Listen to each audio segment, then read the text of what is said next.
But we're going to talk today, Chris, a little bit about a policy position that is very annoying to a lot of us.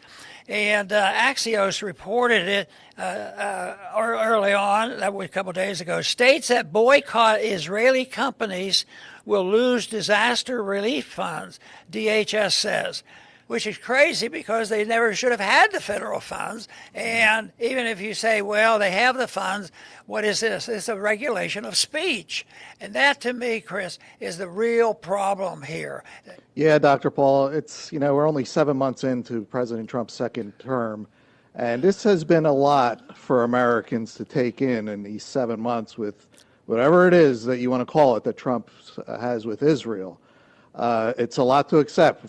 We had the act of war with Iran. This was the peace ticket, and all of a sudden he's throwing bombs on Iran.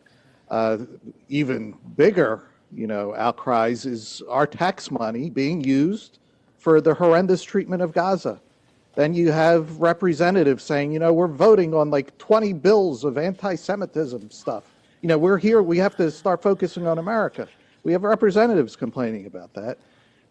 Restriction of speech for foreigners that come here. Now this anti-boycott. We have the First Amendment in this country. You could say we have freedom of speech and the freedom to boycott whoever we want. Any other country, we could boycott our own country, companies here. We have that freedom. That's what it means to be an American. And the federal government is going to withhold our tax money for our natural disasters if the state boycotts a foreign country? I mean, what are they thinking? In fact, we're not the only ones thinking this. The backlash was so massive and incredible that they started backpedaling. They rephrased what they did. I don't know if they took it away, but they rephrased it. This whole thing, this is too much. We're only 7 months in, and Americans are getting fed up with all of this.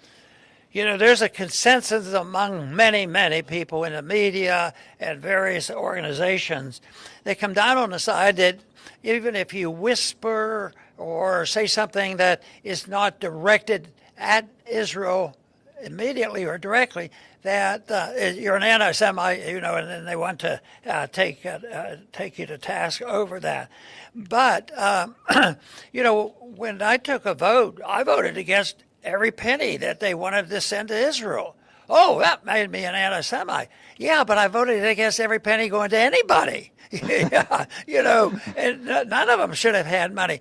Dr. Paul and I, before the show, we were talking about how sad that we even have to have this show about this. With President Trump of all people, everybody was so sure that we were getting America first this time. All the dancing, all the shows, to get the votes.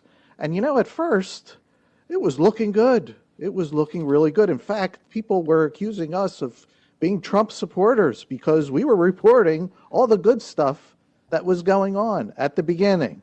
But then, boy, what a massive change. And we have to report it as it is. Not America first. All of this Israel stuff is not America first. But it doesn't even stop there. The most basic one that everybody wanted was Ukraine. And he's going to end it on day one.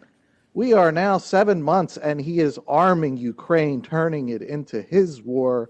What was so easy to pass off as Biden's war, he is making his own. This is all going in the wrong direction. And, it's sad. This is not what we wanted. This is not what so many millions of Americans wanted, but it's what it is. We need to go in the opposite direction. America first. Bring the troops home. End all foreign aid to all of these nations. We can't afford it. Our government can't pay its bills. We can't pay our bills. The country is a reflection of the government. Everybody's in debt. The government is in debt as if it doesn't exist. They're just going forward, same thing. Wrong. Hopefully things change, but as of now, wrong.